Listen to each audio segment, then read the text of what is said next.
సాయిబాబా నక్సల్స్ నాయకుడు, నక్సలైట్లకి మార్గనిర్దేశకుడు కూడా కాదు, కీ లీడర్లలో ఒకడు అనే పేరుతో అరెస్ట్ చేశారు.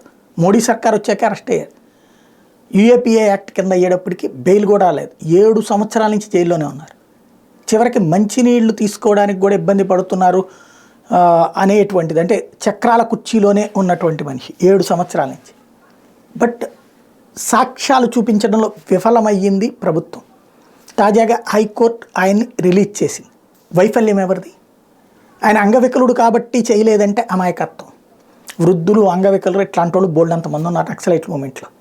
కానీ ఆరోపణ చేసి అరెస్ట్ చేసి వాళ్ళ దగ్గర నుంచినే విషయాలు రాబట్టుకోవాలని చూడటమే దర్యాప్తు సంస్థల వైఫల్యం. సరైనటువంటి సమాచారాన్ని సేకరించాక పట్టుకొచ్చి కోర్టుని నమ్మించలేకపోవడం అంటే దర్యాప్తు సంస్థలు దండగా ఇట్లాంటి కేసులు. ఆ ఫెయిల్యూర్ మోడీ సర్కార్దే అవుతుంది. మోడీ సర్కార్ అమానవీయ ఘటనగా మిగిలిపోతుంది ఇది.